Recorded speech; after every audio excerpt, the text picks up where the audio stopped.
안녕하세요.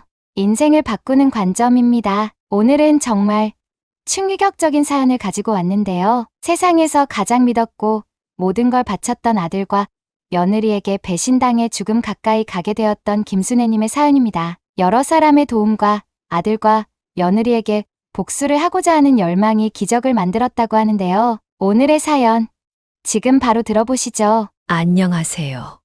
저는 올해 70을 넘긴 평범한 할머니, 김순애라고 합니다. 가까운 가족에게도 저의 이야기를 잘하지 않는 제가 이렇게 얼굴도 모르는 여러분들에게 저의 이야기를 털어놓는 이유는 평생 아끼고 지켜온 집에서 벌어진 끔찍한 일을 누군가에게라도 털어놓고 싶어서입니다.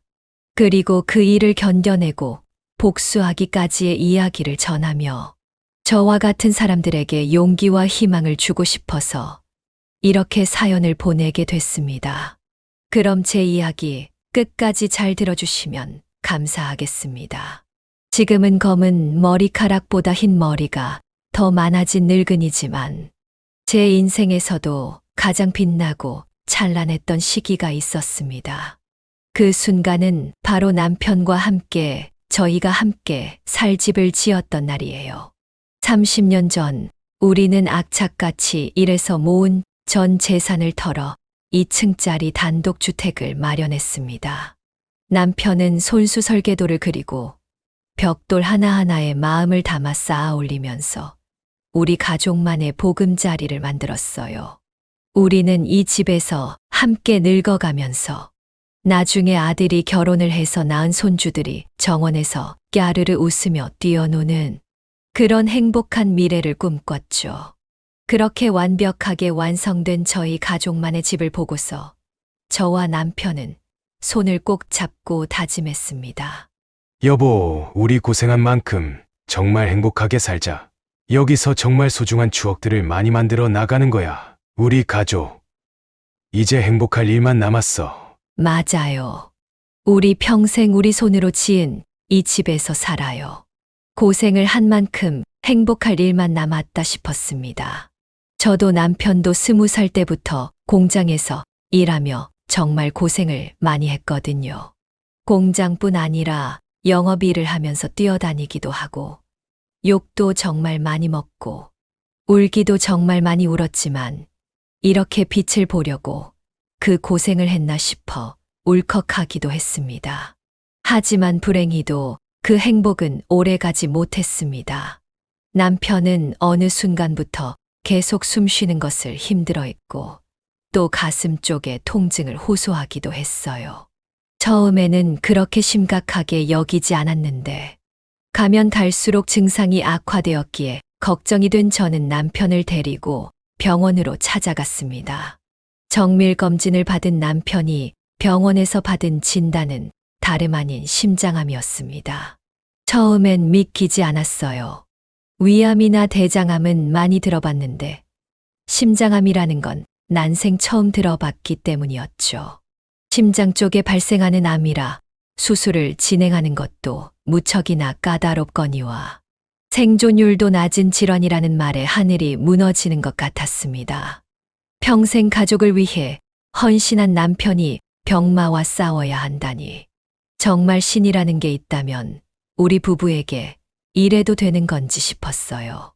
심장암 선고를 받고 진료실을 나오는 길에 바닥에 주저앉아 펑펑 우는 저를 보면서 남편은 그저 아무 말 없이 절 안고 달래줄 뿐이었습니다. 남편은 오랜 투병 끝에 결국 저와 준호를 남겨두고 세상을 떠났습니다. 사랑하는 남편과 맞이한 마지막 순간을 저는 지금도 잊을 수가 없습니다. 여보, 미안해. 평생 당신 옆에서 행복하게 해주겠다고 했는데 당신이랑 준호를 두고 먼저 가게 돼서. 무슨 소리예요? 당신은 늘 우리 곁에 있을 거예요. 나랑 우리 준호 마음속에 항상 살아있을 거니까 절대 미안해하지 말아요. 준호, 꼭 잘 키워줘. 당신은 좋은 사람이니까. 그리고 강한 사람이니까 잘할 수 있을 거라 믿어. 그동안 못난 남편 만나서 고생만 하고 미안해, 여보. 그렇게 남편은 눈을 감았고 저와 아들 둘이 남은 이 집은 행복한 꿈이 담긴 공간이자 남편의 빈자리가 너무도 크게 느껴지는 장소가 되었습니다. 아빠 없이 자라야 할 아들이 안쓰럽고 마음 아팠지만 저는 그래도 엄마였기에 그리고 남편과 함께한 소중한 기억이 있었기에 버틸 수 있었습니다. 남편이 세상을 떠난 후 주택의 2층은 세를 주어 아들과 저의 생활비를 충당했고 1층에서는 아들과 함께 생활하며 서로 의지했습니다. 아들이 학교에서 돌아올 때마다 현관문을 열고 엄마 하고 부르는 소리를 들을 때면 남편이 그리운 마음도 잠시나마 잊을 수 있었죠. 다행히 아들은 정말 든든한 아들로 잘 성장해 줬습니다. 공부도 곧잘 했으며 좋은 대학에 들어가 좋은 직장에도 취업해서 제 어깨를 으쓱하게 만들었어요. 딱 하나 아쉬운 것이 있다면 30이 넘어서도 결혼을 하지 않았다는 것이었습니다. 그런 아들이 처음으로 결혼하고 싶은 사람이 생겼다고 소개해 시켜주고 싶은 사람이 있다고 제게 조심스럽게 이야기를 꺼냈을 땐 조금 놀라기도 했지만 궁금하기도 했어요. 어떤 참한 여자가 우리 아들의 마음을 홀렸을까 싶었거든요. 처음 봤을 때는 참 좋은 사람 같았습니다. 싹싹하고 예의 바른 모습에 저는 그래, 우리 준호 좋은 사람 만났구나 하고 안심했죠. 아들에게 잘하고 제게도 잘할 거라는 며느리의 말에 저절로 마음이 놓였어요. 더군다나 요즘 며느리들이 제일 싫어한다는 합가하겠다는 말까지 해주니 혼자 있는 저를 걱정해 주는 것 같아 마냥 기특하고 고마웠습니다. 처음 집에 들어와서 살 때는 제게 정말 성심성의껏 잘해줬습니다. 아침이면 부엌에서 저보다 먼저 일어나 아침상을 차리며 웃어 보이곤 했어요.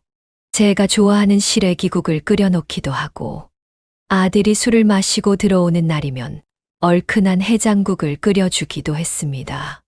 음식 솜씨도 아주 예술이었죠. 그래서 저는 지인들에게 항상 이렇게 이야기를 하곤 했습니다. 우리 며느리 정말 착하고 부지런해. 아침에는 나보다 먼저 일어나서 아침상 차려놓고 기다리고 있고 말 안 해도 청소 빨래 어찌나 척척 잘하는지 내가 아주 손댈 구석이 없다니까. 아휴, 형님은 정말 복 받은 거요. 요즘 그런 며느리 보기 어려운데 우리 며느리가 형님네 며느리 반의 반만이라도 좀 닮았으면 좋겠네요. 저는 그 말에 흐뭇하게 웃으며 고개를 끄덕였어요. 그렇게 며느리는 저의 자랑이 되어가고 있었습니다. 하지만 제게 그렇게 잘하던 며느리가 시간이 흐르면서 조금씩 변하기 시작했어요. 친절함 뒤에 숨겨진 속셈이 보였다고 해야 할까요? 티는 그렇게 심하게 나지 않았지만 조금씩 변해가는 표정에 제 마음도 점점 불안해져만 갔습니다. 저는 남편이 떠난 후에도 이 집을 지키며 살았어요. 큰 집을 혼자 관리하는 일이 쉽지는 않았지만 남편과 함께했던 시간이 고스란히 남아있는 이 집을 떠날 수는 없었습니다. 남편이 심장병으로 투병할 때 병원 침대에 누워 제게 힘겹게 말하던 모습이 아직도 생생합니다. 당신이 우리 집을 꼭 지켜줬으면 해. 그 집에는 우리 추억이 다 담겨 있으니까. 여보, 그런 건 걱정하지 말아요. 하늘이 두 쪽이 난다고 해도 우리가 사는 곳 절대로 떠나지 않을 테니까. 그 약속을 지키기 위해 저는 하루하루 버텼습니다. 그러던 어느 날 동네에 큰 소문이 돌기 시작했어요. 이번에 역세권 개발 들어선다는 소문 들었어? 이 주변의 집값이 폭등할 거래. 맞아. 벌써부터 부동산에서 집 좀 내놓으라고 연락이 빗발친다고 하더라. 진짜 이게 웬일이래? 같은 소문들이었죠. 이 소문은 며느리의 귀에도 들어간 모양이었습니다. 그날 저녁 며느리는 저녁상을 치우며 의미심장한 미소를 지으며 제게 다가와 이런 이야기를 하더군요. 어머님, 뉴스 보셨어요? 이 근처에 역세권 개발 사업을 진행한다고 하던데, 이 근처에 집값이 엄청나게 오른다고 하더라고요. 땅값도 그렇고. 그래, 나도 그 이야기 들었다. 안 그래도 동네 아줌마들이 오늘 모여서 그 이야기밖에 안 하더라. 뭐, 이러나 저러나 나랑은 상관없는 이야기다. 나는 여기서 계속 살 거니까. 제 말에 며느리의 눈빛은 사정없이 흔들렸습니다. 뭔가 더 말하고 싶은 게 있는 것 같았는데, 제가 여기서 살 거라고 못을 박아버리니 입을 꾹 다물어 버리더군요. 설마 땅값이 오를 테니 이 집을 팔라는 헛소리를 하려던 건 아니었을까 싶은 찝찝한 마음이 들었지만, 그때까지만 해도 마음 한켠에 밀려오는 찜찜함을 애써 숨기기 위해 태연한 척 행동했습니다. 그리고 며칠 후 아들과 며느리는 저를 거실로 불러냈습니다. 어머님, 저희가 정말 이 말씀을 드려야 하나 말아야 하나 고민을 많이 했는데요. 이렇게 큰 집을 혼자 관리하시는 게 얼마나 힘드실까 싶은 생각이 들더라고요. 저희는 어머님이 조금 더 편하게 사셨으면 해요. 어머, 내가 언제 너희한테 집 관리하는 게 힘들다고 불평한 적 있니? 나는 그런 적 없다. 보다시피 나는 아무렇지도 않아. 2층 세입자가 달달이 내는 월세로 생활비도 충당하고 있고, 힘든 건 아무것도 없으니 그런 걱정은 안 해도 된다. 어머님, 그래도 생각해 보세요. 어머님 연세도 있으신데 여기보다 좀 아늑하고 작은 집에서 지내시면 얼마나 좋겠어요. 세입자가 월세를 안 내고 도망칠까봐 전전긍긍할 필요도 없고, 청소를 직접 할 필요도 없고. 맞아요, 어머니. 다른 것도 다 좋지만 연세를 생각하셔야죠. 저희 진짜 진심으로 말씀드리는 거예요. 솔직히 말하면 이 집 이제 너무 오래돼서 관리도 어렵고, 부동산에서도 계속 연락 오는데 조금이라도 좋을 때 파는 게 낫지 않을까요? 이 주변에도 이사 간다고 다들 난리더라고요. 준호야, 아무리 그래도 이 집은 내 아버지와 내 평생이 담긴 곳이야. 땅값이 아무리 오른다고 한들 이 집을 내놓을 수는 없다. 그건 세상을 떠난 네 아버지와의 약속이기도 해. 저는 단호하게 아들과 며느리에게 다시 한번 거절 의사를 표현했습니다. 하지만 그날 이후로도 아들과 며느리는 틈만 나면 집 얘기를 꺼내며 저를 끈질기게 설득했어요. 도무지 알아듣기 좋게 이야기를 해도 대화가 통하지를 않더군요. 나중에는 아들이 짜증 가득한 얼굴로 제게 이렇게 말했습니다. 어머니, 대체 왜 이렇게 고집을 부리세요? 아버지와의 약속만 생각하시지 말고 좀 현실적으로 생각해 보세요. 떠난 사람 말만 들을 게 아니라 산 사람 말도 들어주셔야 하는 거 아니에요? 어머니 혼자 사는 집도 아니잖아요. 저는 아들의 태도에 깜짝 놀랄 수밖에 없었습니다. 아들은 사춘기 한 번 겪지 않고 여태까지 제 말이 곧 법이라고 생각하며 살아왔거든요. 그런데 그렇게 살아온 아들이 집을 팔지 않는다는 이유로 이렇게 제게 언성을 높이고 인상을 찌푸리며 화를 내다니 좀 이상하다 싶은 생각이 들었습니다. 솔직히 말해봐라, 준호야. 집을 내놓자는 거. 그거 네 생각이니? 아니면 네 와이프가 나한테 이렇게 말하라고 시키던. 내 아들은 내가 제일 잘 안다고. 내가 아는 너는 이렇게 언성을 높일 애가 아닌데. 순간 당황한 표정을 지은 아들은 저의 물음에 아무 말도 못했고, 저는 한숨을 쉬며 창밖을 바라봤습니다. 아무래도 며느리가 부탁을 한 것이 맞는 것 같았죠. 도무지 이해를 할 수 없었습니다. 단 한 번도 제게 욕심을 보인 적 없던 며느리가 집을 파는 것에 왜 이렇게까지 집착을 하는지 말이죠. 그날 밤 저는 창밖을 보며 잠을 이루지 못했습니다. 머릿속으로 수많은 생각들이 오가더군요. 혹시 아들 내외가 큰 돈이 필요한 걸까? 아니면 이 집을 팔아 자신들의 욕심을 채우려는 건가 싶은 생각도 들었습니다. 아들과 며느리에 대한 의심이 점점 깊어졌지만 이내 저는 마음을 다잡았어요. 옆에서 아무리 떠들어대도 제게 억만금을 준다고 해도 이 집을 내놓을 생각은 추호도 없었습니다.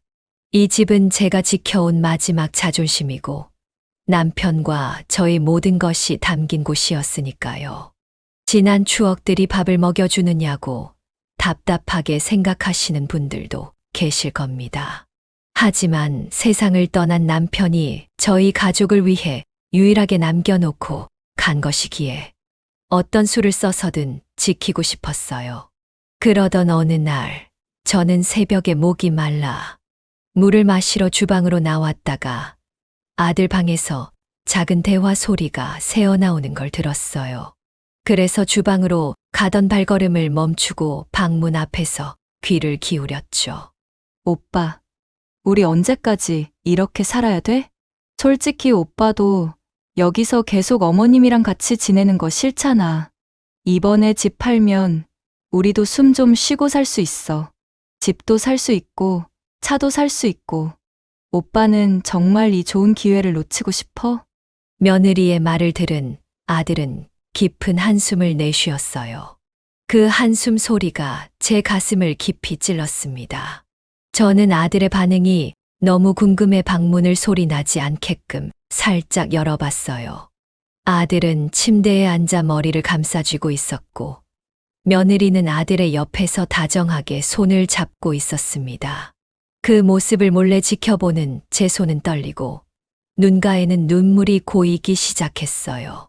그래도 어머니가 저렇게 완강하게 나오시니 나도 어쩔 도리가 없어. 끝까지 아버지랑 함께 지으신 이 집을 팔 수가 없다는데 어쩌겠어. 우리가 직접 부동산에다가 내놓을 수도 없는 노릇이고. 나도 알아, 어머님이 고생하신 거.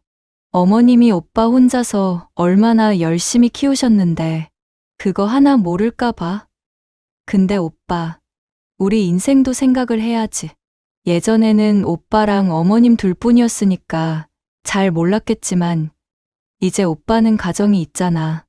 나를 먼저 생각해 줘야지. 내가 나 좋자고 이러는 것 같아? 아니야. 우리 모두의 행복을 위해서 이러는 거지.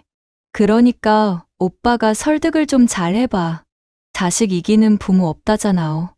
며느리의 계속된 설득에 아들은 고개를 숙이고 아무런 말도 하지 않았습니다.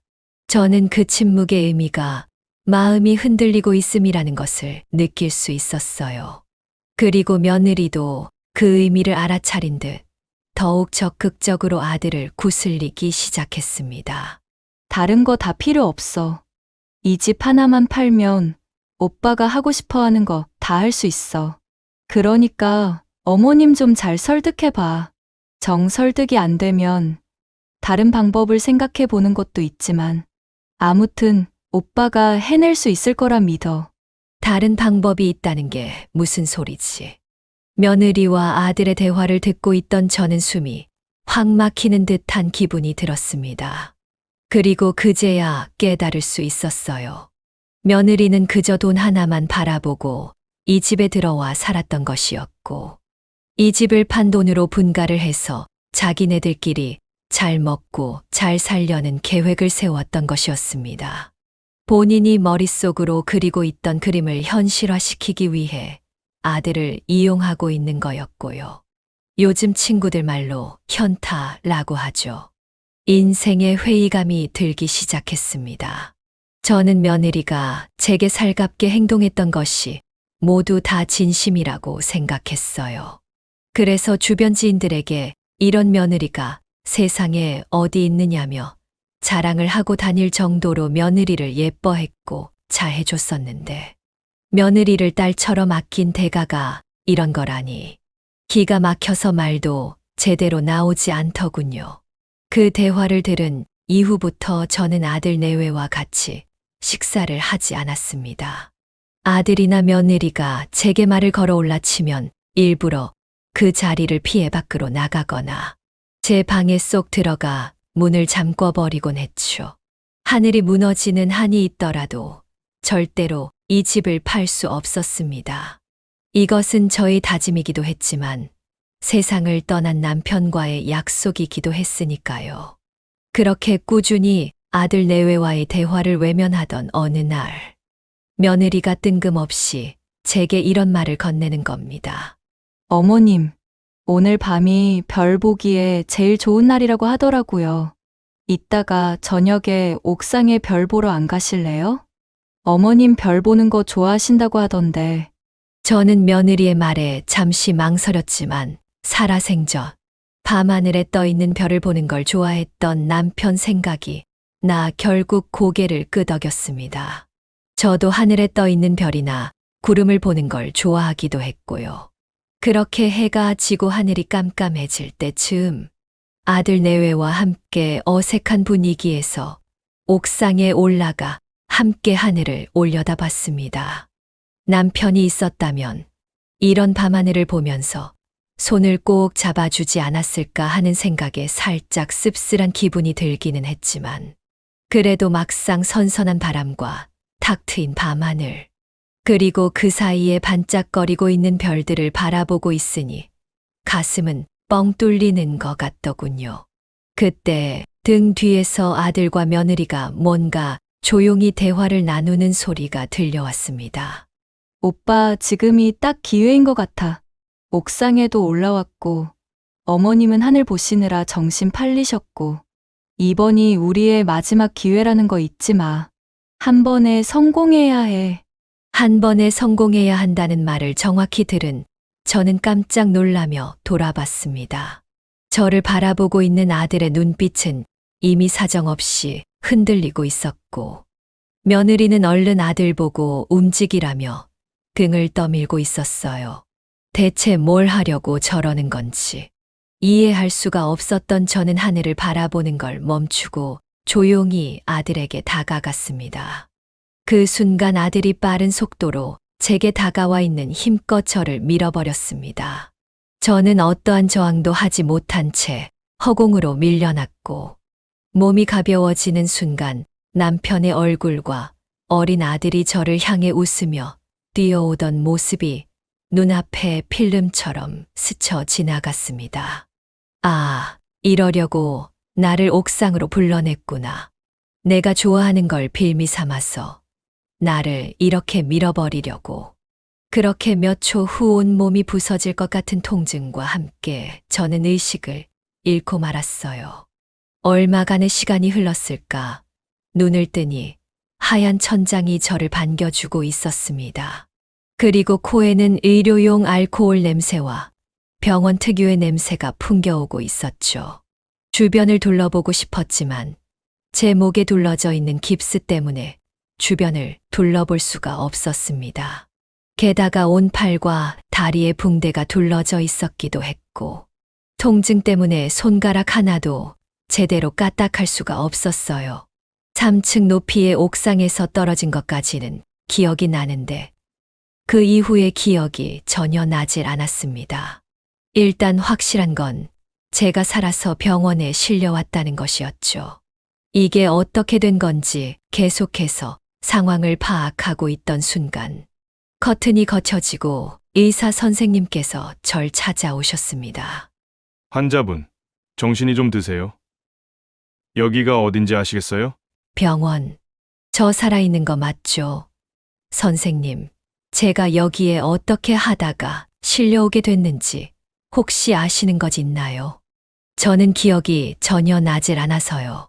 아드님께서 119에 신고해서 실려오셨어요. 환자분 혼자 별을 보겠다고 옥상에 가셨다가 발을 헛디뎌 떨어지셨다고. 그래도 천만다행으로 머리부터 떨어지지 않으셔서 생명에는 아무 지장 없으세요. 그런데 의사 선생님은 한참을 망설이셨습니다. 그 망설임에 겁이 덜컥 나더군요. 혹시나 내 몸에 내가 모르는 이상이라도 있나 싶어 숨죽여 다음 말을 기다렸습니다.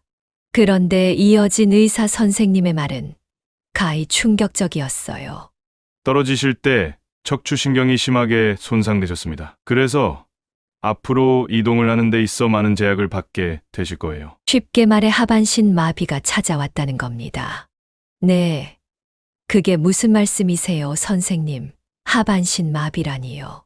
그러면 제가 평생을 못 걷게 될 거라는 말씀이신가요? 하반신 마비라고 해서 무조건 평생을 못 걷는 건 아닙니다. 1년 이상 재활 운동을 해야 하는데 그 재활 과정에서 기력적으로 조금이나마 걷게 되시는 분들도 있어요. 쉽지 않겠지만 포기하지 않으면 됩니다. 그래도 많이 힘드실 테니 옆에서 가족분들이 많이 도와주셔야 할 거예요. 가족이라는 말에 저는 눈을 감고 속으로 되뇌었어요. 제 가족이 절 이렇게 만든 건데. 하고요. 차마 입 밖으로 내뱉을 수 없는 말이었죠. 의사 선생님은 천천히 병실을 나갔고 저는 하얀 천장을 보며 눈물을 흘렸습니다.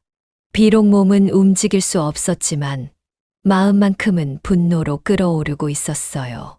병원에서의 시간은 참으로 고통스러웠습니다. 해가 몇 번이고 뜨고 지고 계절이 바뀌어도 저는 병실 침대 위에 누워 그저 천장만 바라볼 뿐이었습니다. 처음에는 손가락 하나 움직이지 못한다는 현실이 믿기지 않았고 억울함과 분노가 밀려왔습니다. 조금만 움직여도 극심한 통증이 밀려오는 탓에 재활운동을 하겠다는 결정을 내릴 수도 없었어요. 하지만 여기서 모든 것을 포기할 수도 없었습니다. 두 사람에게 복수가 어떤 건지 제대로 깨닫게 해주고 싶었거든요. 그래서 저는 의사 선생님께 물었습니다. 선생님, 재활만 열심히 하면 하반신 마비라고 하더라도 조금은 걸을 수 있다고 말씀하셨지요? 네, 하지만 그게 정말 쉽지만은 않은 일이라서요. 환자가 100명이라 치면 한두 명 그렇게 될까 말까 한 수준이라 제가 장담할 수는 없습니다. 게다가 환자분께서는 지금 꽤나 연로하신 편이기도 해서 더욱 확실하게 말씀 못 드리는 것도 있고요. 저는 의사 선생님의 말씀에 더욱 마음을 굳게 다잡았습니다. 불가능을 가능으로 만들어 보자고 말이죠. 그날 이후부터 재활치료에 들어갔습니다. 그런데 의사 선생님 말대로 정말 말처럼 쉬운 일이 아니었어요. 처음에는 손가락을 미세하게 까딱이는 것도 불가능했습니다. 침대에 누운 채 간호사의 도움을 받으며 굳어버린 몸을 움직일 때마다 통증 때문에 눈물이 펑펑 흐를 정도였어요. 하지만 통증 때문에 괴롭다고 해서 이 모든 과정들을 멈출 수는 없었습니다. 매일 아침이면 침대 옆에 놓인 작은 운동기구를 붙잡고 손을 펴고 접기를 반복했습니다. 그리고 기구에 의존해서 2시간 동안 걸음을 걷는 연습을 했어요. 언젠가는 일어날 수 있을 거라는 믿음으로 모든 걸 꾹 참고 버텼습니다. 도끼를 품고 열심히 재활에 임하는 저를 보며 간호사 선생님들과 재활치료사, 물리치료사 선생님들은 이따금씩 저를 말리기도 했어요. 어머님, 너무 무리하시면 상태가 더 나빠질 수도 있어요. 급하지 않게 천천히, 그리고 무리하지 않으시는 것이 제일 좋아요. 아니에요. 나한테는 천천히고 뭐고 그럴 시간이 없어요. 몇 년이 걸리든 간에 저는 반드시 다시 걸어야만 해요. 아무렇지 않게 손가락을 움직이고 걸음을 걸어야만 해요. 그럴 만한 이유도 있고요. 그러니 난 좀 무리해도 괜찮아요. 모두의 만류에도 불구하고 저는 최선을 다해 재활치료에 임했습니다. 그렇게 고난의 시간을 겪던 어느 날 아들과 며느리가 찾아왔습니다. 제가 다쳐서 걱정스러운 표정이 아니라 불안한 표정으로 말이죠. 어머니, 죄송해요. 저희가 너무 늦게 찾아왔죠. 그때 하도 정신이 없어서 사고 뒷정리를 좀 하느라고 늦었어요. 죄송해요, 어머님. 저희 언제 오나 많이 기다리셨을 텐데. 겉으로는 저를 걱정하는 척하면서 한편으로는 제 입에서 무슨 말이 나올지 몰라 불안한 표정을 짓고 있는 아들과 며느리를 보면서 저는 연기를 하기로 마음 먹었습니다. 어차피 이 두 사람에게 복수를 하려고 이렇게 온 몸이 으스러지는 통증까지 참아가며 재활치료를 하고 있는 것이니 이 정도는 해볼만 하겠다 싶었죠. 정말 미안한데 저를 아세요? 바로 아들과 며느리를 남처럼 모른 척 하는 것이 저의 계획이었습니다. 제가 두 사람을 모른 척하니 불안한 표정은 싹 가시고 어리둥절한 표정으로 저를 바라보더군요. 어머니, 지금 장난치시는 거죠? 저희 못 알아보시겠어요? 네, 정말 미안하지만 내가 사고가 났을 때 머리를 다친 건지 사고 상황도 다른 사람도 전혀 기억이 안 나는 상황이에요. 정말 미안해요. 아니에요. 전혀요, 어머님. 여보, 일단 가자. 어머님 좀 쉬셔야 할 것 같아. 며느리는 당황해하고 있는 아들의 팔을 억지로 잡아 끌었습니다. 아마 두 사람은 속으로 쾌재를 부르고 있을 겁니다. 피해자인 제가 기억을 잃었으니 이제는 마음 놓고 살 수 있겠구나 싶을 거예요. 그날 저를 처음 찾아온 아들과 며느리는 그 이후로 저를 2번 다시 찾아오지 않았습니다. 그리고 몇 주가 지났을 때 마침내 저는 휠체어에 앉을 수 있게 되었습니다. 처음 휠체어에 올랐을 때 간호조무사 선생님과 함께 병원 복도를 돌며 느낀 바람이 얼마나 서럽고도 벅찼던지 모릅니다. 그렇게 손가락을 어느 정도 움직이기 시작했을 때부터 저는 꺼져 있던 휴대폰의 전원을 켤 수 있었습니다. 휴대폰을 사고 당시에 잃어버린 줄 알았는데 제가 실려오면서 주머니 속에 같이 들어있었다고 하더라고요. 그런데 제가 사용을 할 수가 없는 상황이기도 했고 충전도 해놓지 않아서 휴대폰이 꺼진 상태로 오랜 시간 방치가 되었던 것이었죠. 그리고 혹시나 아들 내외가 연락을 하지는 않았을까 싶은 생각에 휴대폰을 켰지만 다른 지인들의 걱정스러운 문자만 와 있을 뿐 아들과 며느리의 연락은 단 한 통도 없었습니다. 그럼 그렇지. 저는 한숨을 한 번 내쉬고서 본격적으로 아들과 며느리에게 복수를 하기 위해 만반의 준비를 시작했습니다. 제일 먼저 알아봐야 했던 것은 다름 아닌 제가 자력으로 발을 헛디뎌 옥상에서 떨어진 것이 아니라 아들이 옥상에서 저를 밀었다는 증거를 찾는 것이었어요. 그런데 하필이면 장소가 옥상이었기에 증거 찾는 것이 쉽지 않을 것 같았죠. 그래도 저는 포기하지 않고 열심히 할 수 있는 만큼 증거를 찾았습니다. 옥상 추락사고, 주택 CCTV, 가족 고소. 이런 걸 검색해야 하는 하루하루가 전쟁 같았습니다. 그렇게 여러 방법을 찾던 중 제게 뜻밖의 전화가 걸려왔습니다. 바로 저희 집 2층에 살고 있었던 세입자의 전화였죠. 제가 전화를 받자 세입자 청년은 깜짝 놀라며 제게 이렇게 이야기했습니다. 세상에, 사장님, 그동안 무슨 일 있으셨던 거예요? 왜 이렇게 연락이 안 되셨어요? 전화기도 꺼져 있고 제가 얼마나 걱정하고 있었다고요. 월세 입금에도 전화가 계속 꺼져 있고 1층에 찾아가도 아무도 문을 안 열어줘서 아이고, 그랬구나. 미안해요. 내가 지금 사고가 나서 병원에 입원해 있어요. 사고요? 괜찮으세요? 많이 다치셨어요? 많이는 아니고 조금. 그런데 지금 1층에는 우리 아들이랑 며느리가 살고 있을 텐데 문을 안 열어줬어요? 네. 일단 인기척도 없고 내려가서 문을 두드려도 아무도 문을 안 열어줬어요. 그래서 무슨 일이 있으신 건가 싶었죠. 세입자 청년의 말에 한숨이 절로 나왔습니다. 숨어 사는 건지 아니면 집을 방치한 채 밖에서 지내고 있는 건지 알 턱이 없었죠. 그런데 문득 어떤 생각 하나가 머릿속을 스쳐 지나갔습니다. 저 총각, 혹시 내 부탁 하나만 들어줄 수 있어요? 부탁이요. 어떤 부탁이신데요? 다름이 아니라 우리 주택에 옥상 있지.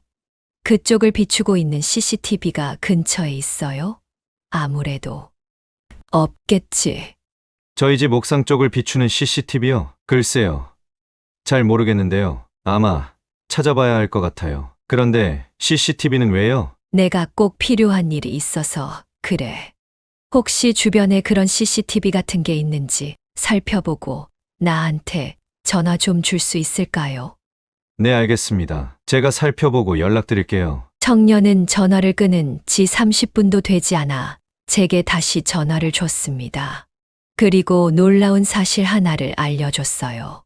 바로 저희 주택의 바로 옆에 있는 주택에 저희 집 옥상 쪽 방향을 어렴풋이 비추고 있는 CCTV가 있다는 것이었죠. 아예 대놓고 비추지는 않아도 위치상 어느 정도는 보일 수 있을 정도로 자리를 잡고 있다고 하더라고요. 이거다 싶었습니다. 다행히 옆집 주택에 살고 있는 사람은 친하게 지내는 동생이었기에 문제없이 연락을 취할 수 있겠다 싶었어요. 저는 청년에게 몇 번이고 고맙다는 말을 전한 다음 곧바로 옆집에 사는 동생에게 전화를 걸었습니다. 아이고 형님, 이게 얼마만이야 세상에. 그동안 왜 이렇게 연락이 안 됐어요? 나는 나 모르는 사이에 형님이 다른 지역으로 이사라도 갔나 해서 서운할 뻔했네. 아휴, 미안해. 내가 일이 좀 있어서 지금 병원에 있거든. 한동안 휴대폰도 꺼져 있었고 치료받느라 연락을 못했어. 저 다름이 아니라 내가 부탁 하나만 할 수 있을까? 아주 중요한 문제야. 저는 동생에게 떨리는 목소리로 상황을 하나부터 10까지 자세히 설명한 다음 혹시 집에 있는 CCTV를 볼 수 있겠느냐고 물었습니다. 동생은 깜짝 놀라더니 그런 일이라면 당연히 보여줄 수 있다며 그런데 아들이 정말 그런 짓을 했느냐며 격분을 하더군요. 그리고 나서 경찰에 신고를 하겠다고 하기에 저는 우선 동생을 진정시켰습니다. 지금은 경찰에 신고를 할 때가 아니고 내가 다 계획이 있어서 그런 거니 CCTV 자료만 제공을 좀 해줬으면 좋겠다고 말이죠. 다행히 CCTV 영상은 1년 전 것부터 보관이 되고 있는 상황이었기에 그날의 사고 영상을 살펴보는 건 일도 아니었어요. 동생은 그날 저녁 6시부터 8시까지 녹화되어 있는 파일들을 제게 모두 보내줬습니다. 하나하나 영상을 확인하던 순간 마지막으로 보내준 파일 안 화면 속에서 아들과 며느리가 저를 옥상으로 데리고 올라가는 모습이 나왔습니다. 그리고 밀치는 장면까지도 아주 선명하게 잘 촬영되어 있었죠. 저는 동생에게 증거를 찾았다며 해당 모습을 보여줬습니다. 세상에나, 형님 정말 큰일 나실 뻔했네요. 이런 말도 안 되는 큰일이 있었는데 동네에 소문 하나 안 난 게 놀랄 노자예요, 정말. 지금은 괜찮으신 거예요? 그럼 내가 어떤 사람인데 하반신 마비 때문에 다리를 쓸 수는 없지만 지금 재활치료 열심히 받으면서 잘 버티고 있어. 내가 이 자료를 경찰에 제출해도 괜찮을까? 어쩌면 너도 같이 나와서 조사를 받아야 할 수도 있는데. 당연하죠, 형님. 제가 왜 보내줬겠어요? 도움될 만한 곳에 쓰라고 보내드린 거잖아요. 필요하면 바로 달려가 드릴 수 있으니까. 경찰에 꼭 이 자료 제출하셔요. 아휴, 우리 형님 정말 내가 다 속상하네. 증거를 확보한 날을 계기로 저는 하루도 빠짐없이 재활치료에 매달렸습니다. 발가락 끝이 미세하게 떨리는 날, 저는 밤새 기뻐하며 더 많은 시간을 걸음을 걷는 연습에 쏟아부었습니다. 다리가 조금씩 움직이고 하체가 반응하기 시작했을 때는 온 몸이 부서질 것 같이 아팠지만 그 아픔이 오히려 살아있다는 증거 같아서 이를 악물고 버틸 수 있었습니다. 간호사들은 악바리로 버티면서 고통스러운 재활을 견뎌내는 저를 보며 감탄사를 연발하기도 했습니다. 어머님, 어떻게 이렇게 잘 버티세요? 저 같으면 진작 포기했을 텐데 정말 멋지세요. 포기하면 다 끝나버리는 거잖아요. 인생을 그렇게 허망하게 포기할 수는 없죠. 솔직히 포기하고 싶은 순간이 없었던 건 아니었습니다. 온몸에 밀려드는 통증들은 이따금씩 삶을 무력하게 만들기도 했거든요. 가끔씩은 내가 왜 이런 수모를 겪어야 하는지 스스로가 너무 괴롭고 아들 내외를 원망하기도 했습니다. 하지만 스스로 자책을 하고 괴로워하면서 누군가를 원망하기에는 그렇게 시간이 많이 남아있지 않았어요. 그런 식으로 시간을 낭비할 바에야 한 번이라도 더 운동을 하는데 시간을 쏟자 마음을 먹은 저는 2시간, 3시간 동안 걸음을 걷는 연습에만 매진했습니다.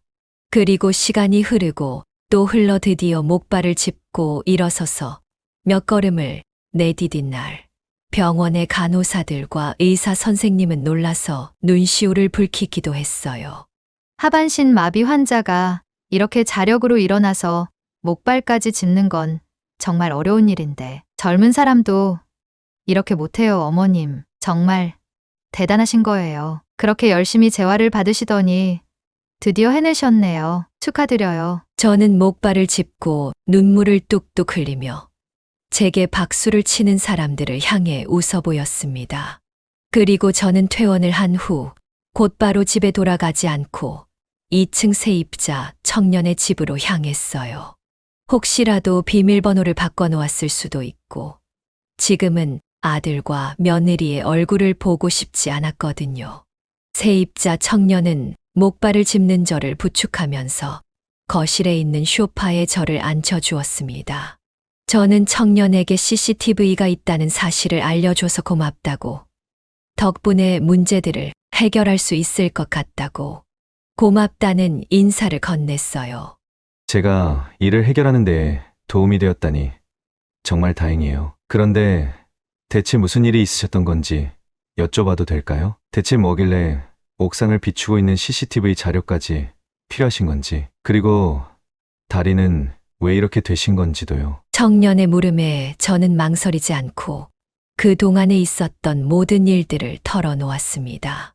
이 주변에 역세권 개발에 대한 이슈가 있었고, 그걸 알게 된 며느리와 아들이 어떻게 행동을 했는지, 어떻게 관계가 틀어지게 됐는지, 그리고 나중에는 어떻게 행동을 했는지까지 낱낱이 알려줬죠.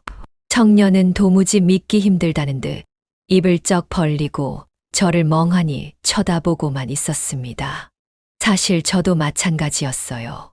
아무리 생각을 해도 집과 돈 하나 때문에 낳아준 부모를 옥상에서 밀어버리는 자식이 대한민국, 아니 세상에 어디 있단 말인가요?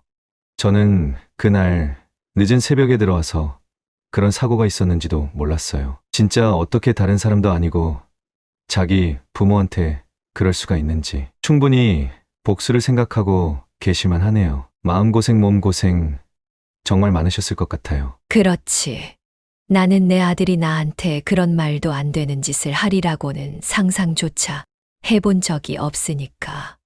다행히 목숨은 건졌지만 그 대가로 다리를 잃었지. 저기 혹시 괜찮으시다면 제가 더 많이 도움을 드리고 싶어요. 아드님이랑 며느님 생년월일이랑 이름, 전화번호 알고 계세요? 혹시 다른 문제들이 있는지 살펴볼게요. 제가 꼭 도와드리고 싶어서 그래요. 간절한 눈으로 저를 바라보는 세입자 청년의 눈빛에 저는 아들 내외의 기본적인 신상 정보를 전달해 줬습니다. 경찰에 신고를 하기 전에 혹시라도 다른 문제들이 없는지 살펴보는 과정도 얼마든지 중요했기 때문에 이런 부분도 알아두면 좋겠다 싶었죠. 저는 그날 이후 다시 치료에 집중하기 위해 도로 병원으로 들어갔습니다. 일주일 정도가 흘렀을 무렵쯤 세입자 청년이 제가 입원해 있는 병실로 찾아왔어요. 그런데 세입자 청년의 안색이 말이 아니었습니다. 뭔가 문제가 있는 것 같은 표정으로 다가와서는 한참 동안 망설이다 겨우 이야기를 시작하더군요. 놀라지 말고 들으세요. 사장님 며느리분 예전에 사기 전과가 있더라고요. 사실 제 친구가 경찰서 행정 쪽에서 일하는데 그 친구에게 상황을 설명하고 사람 하나 살리는 셈치고 도와달라고 부탁했더니 과거 기록을 찾아줬어요. 사기 전과로 몇 년 전에 집행유예를 받았고 피해자도 피해 금액도 상당히 많았대요. 그런 사람이 지금 멀쩡하게 아무렇지도 않게 살고 있었다니. 저도 그 이야기를 듣고 크게 충격을 받았어요. 사기 전과를 가지고 있었다고. 정확히 어떤 사기인지는 모르고. 자세히는 저희도 알 수가 없어서 모르는데 친구 말로는 투자 사기로 몇 번 잡혀왔었다고 해요. 젊은 20대부터 40대까지 뜯어먹은 금액은 총 2천만 원 정도고 초범이라 징역 안 가고 집행유예를 받은 걸로 아는데 참 아직도 이런 비슷한 짓을 하고 다닐 줄은 상상도 못했네요. 갈수록 태산이라고 생각했습니다. 며느리가 뒤에서 우리 아들을 꼭두각시처럼 조종을 해댄 것도 모자라서 사기까지 치고 다닌 전과자였다니. 기가 막혀서 웃음밖에 안 나오더군요. 저희 반응에 세입자 청년은 제 두 손을 꼭 잡아주며 응원을 불어넣어 주었습니다. 반드시 이겨내세요. 저도 사장님이 이기실 수 있도록 옆에서 끝까지 함께 할게요. 저는 세입자 청년의 응원에 힘입어 그날 저녁 세입자 청년과 함께 경찰서에 찾아갔습니다. 제가 불편한 몸을 이끌고 고소장을 접수하자 경찰은 내용을 세부적으로 검토하더니 깜짝 놀라 정말 자식들이 몸을 그렇게 만든 것이 맞냐고 물었어요. 그 누구도 이 상황을 믿고 싶지 않아 했습니다. 하지만 제가 표정 하나 변하지 않고 진짜 실제로 일어난 일이라며 CCTV 자료까지 제공을 해주니 그제서야 모든 사실을 진실로 깨닫고서 사건을 접수해 주셨어요. 그리고 정확히 2주 후 경찰들과 저는 아들 내외가 살고 있다는 오피스텔로 찾아갔어요. 이 두 인간들은 좋은 1층 집 주택은 나 몰라라 하고 어디서 돈이 난 건지 전세로 오피스텔을 얻어 잘 지내고 있디고 하더군요. 초인종을 누르자 곧바로 현관문이 열렸고 그 안에서 나온 아들은 문을 열자마자 저승사자를 본 듯 얼굴이 새하얗게 질리더군요. 경찰은 아무렇지도 않은 덤덤한 표정으로 아들의 손목에 수갑을 채우며 고지사항을 읽어가기 시작했습니다. 그때 갑자기 아들이 소리를 지르며 미친 듯이 날뛰는 겁니다. 아니요. 대체 지금 무슨 말씀을 하시는 건지도 모르겠고 저희 집에도 왜 어떻게 찾아오신 건지는 모르겠지만 저는 아무런 잘못 없습니다. 전부 다 오해예요. 오해! 김준호 씨, 저희가 증거도 없이 집에 찾아와서 이러는 것 같아요. 아무 잘못 없는 사람 수갑 채워서 끌고 가면 저희도 처벌받습니다. 굳이 저희 손해보는 일을 왜 합니까? 그것도 경찰이. 어머니, 기억을 잃으신 거 아니었어요? 저한테는 분명히 아무것도 기억 안 난다고 하셨잖아요. 그건 너희를 떠보기 위한 연기였어. 그런데 너희는 정말 눈 하나 깜짝 않고 내가 기억이 안 난다고 하니 그날 이후로는 날 찾아오지 않더라. 참, 그때 알았어. 너희는 정말 사람의 탈을 쓴 악마라는 걸. 어머니, 오해예요. 저는 그런 사람 아니잖아요. 제가 그동안 어머니한테 얼마나 효도를 하면서 살았는데요. 아버지 돌아가셨을 때도 어머니 옆에 있어준 거 저였고 어머니 그렇게 다치셨을 때도 119 불러드린 거 저였잖아요. 현관문 앞에서 신랑 일을 하고 있자 하나둘씩 현관문이 열리기 시작하더니 사람들의 머리통이 빼꼼하고 나왔습니다. 창피하지는 않았느냐고요. 전혀 그렇지 않았어요. 되려 제 무덤을 제가 더 파는구나 싶은 생각에 더 난리를 쳐봐라 하는 심산이었죠. 그리고 한참 그렇게 시끄럽게 소란을 피우니 방 안에 있던 며느리도 나와서 이 광경을 목격했습니다. 며느리 또한 아들처럼 제 얼굴을 보고서 못 볼 거라고 본 것처럼 깜짝 놀라 소리를 지르더군요. 지금 저희 남편한테 뭐 하시는 거예요? 이거 안 풀어요. 우리 남편이 뭘 잘못했다고 잡아가시려는 건데요. 죄명을 말해보세요. 죄명을. 죄명은 이제 죄를 지으신 분들이 더 잘 아시겠지요? 그리고 며느님도 같이 서해 좀 가주셔야겠습니다. 남편분이 범죄 저지르는 걸 바로 앞에서 지켜만 보고 계셨죠? 그것도 방관죄로 충분히 처벌이 가능하거든요. 그러니까 증거를 가지고 오라니까요? 그렇게 증거 하시니 보여드릴 수밖에 없겠네요. 여기 CCTV가 그 증거입니다. 옆집 건물의 옥상을 비추고 있는 CCTV가 있었고 거기서 찍힌 장면이에요. 이래도 잘못한 게 없다고 끝까지 발뺌하실 겁니까? 경찰관님은 한숨을 푹 내쉬며 아들과 며느리에게 CCTV 자료 화면을 보여줬습니다. 자신들이 대놓고 저를 밀어버리는 장면이 찍혀 있자 한참 시끄럽게 소리를 지르고 자신들은 죄가 없다며 소리를 지르던 아들 내외의 입이 신기하게 꾹 다물어졌어요. 자, 이제 원하는 증거까지 보여드렸으니까 조용히 서로 가시죠. 그렇게 억울하고 화가 나고 잘못됐다 싶으시면 서에 가서 실컷 이야기하시고요. 어머님, 저희가 정말 잘못했어요. 한 번만 용서해 주세요. 저 이렇게 감옥에 갈 수 없어요, 어머님. 며느리는 손목에 수갑을 찬 채로 소리치며 울었고 아들은 눈물을 쏟으며 제발 선처해 달라고 애걸복걸하며 매달렸습니다. 어머니, 저 좀 살려주세요. 네. 저는 어머니 아들이잖아요. 이렇게 잡혀갈 수는 없어요. 제가 전부 다 잘못했어요. 많이 반성하고 있으니 한 번만 용서해 주세요. 제발요. 아들은 떨리는 손을 제게 뻗으며 후회의 눈물을 훔쳤지만 저는 그저 이성적인 표정을 하고서 마치 도살장에 끌려가듯 끌려가는 아들 내외를 바라볼 뿐이었습니다. 두 사람은 수갑을 차고 경찰차에 타는 순간까지도 미친 사람처럼 제게 잘못했다고 용서를 빌었어요. 어머님, 이러시면 안 돼요.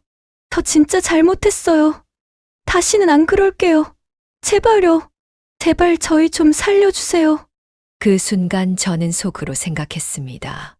이미 아들과 며느리에 대한 도의는 그날 밤 옥상에서 내 등을 밀었던 날 모두 깨져버렸다고 말이죠.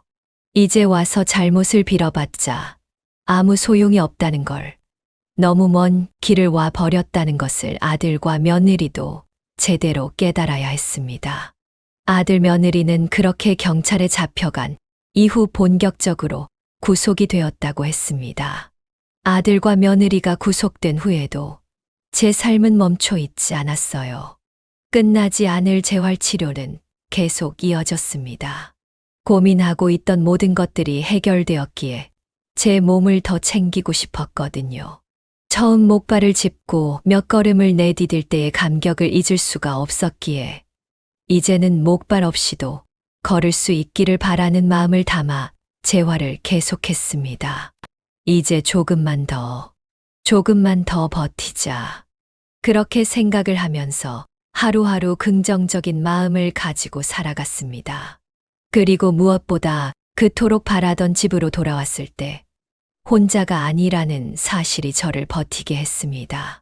저를 정성껏 보살펴준 2층의 세입자 청년과 결정적인 증거 자료를 챙겨준 옆집 동생은 저를 가족처럼 챙겨줬어요. 세입자 청년은 항상 저희 집에 들러서 무슨 일 있으시면 꼭 저한테 말씀 주세요. 라고 이야기를 해줬고 장을 받아주기도 하고 때로는 함께 식사를 하며 저의 잃어버린 웃음을 되찾아줬습니다. 시간이 어느 정도 지난 지금은 짧은 거리는 보행기를 짚고 좁은 보폭으로나마 걸을 수 있게 되었습니다. 느리지만 제 발로 걷는다는 게 이렇게 소중한 건지 처음 깨달았습니다. 어느 날은 세입자 청년의 도움으로 옥상에 올라가 멍하니 하늘을 바라보다 생각했습니다. 이 옥상도 이제는 나의 트라우마가 담긴 곳이 아니라 힘들 때마다 속을 탁 털어놓을 수 있는 편한 공간으로 여겨야 한다고 말이죠. 그러기 위해서는 분위기 전환부터 필요하다고 생각한 저는 작은 화분 하나부터 옥상에 들이기 시작했습니다. 그리고 세입자 청년이 함께 옥상을 꾸미는 것을 도우며 본격적으로 텃밭을 만들었습니다. 토마토, 상추, 고추 등등. 아무것도 없이 텅 비었던 옥상에는 싱그러운 초록빛이 가득해졌습니다. 매일 아침 텃밭에 물을 주는 것이 저의 유일한 낙이 되었지요. 솔직히 말하면 아직까지 가슴 속에는 상처가 아물지 않고 남아 있습니다. 그리고 몸의 아픔도 여전히 남아 있지만 저는 그 상처를 이겨내고 새로운 삶을 시작하고 있습니다. 그리고 이제는 활짝 웃으면서 하루를 맞이할 수 있게 되었습니다. 하루하루 살아있음에 감사하며 지금 현재에 만족하면서 최선을 다해 살아가 보려 합니다. 제 주변에는 저를 소중히 해주는 사람들이 많으니까요. 늙은이의 길고 길었던 이야기를 들어주셔서 진심으로 감사드립니다. 그저 행복한 날들만 가득하시기를 바랍니다. 네, 오늘 이야기는 어떠셨나요? 오늘 이야기를 듣고 어떻게 생각하시는지 어머님, 아버님의 생각을 댓글로 공유해주세요. 저는 또 다른 사연으로 찾아뵙겠습니다. 좋아요, 구독, 알람 설정을 통해 앞으로도 따뜻한 정을 나눌 수 있게 함께 해주세요. 어머님, 아버님의 삶의 지혜와 경험을 나눌 수 있는 통로가 되겠습니다. 오늘도 인생을 바꾸는 관점을 통해 사연을 들어주셔서 감사합니다.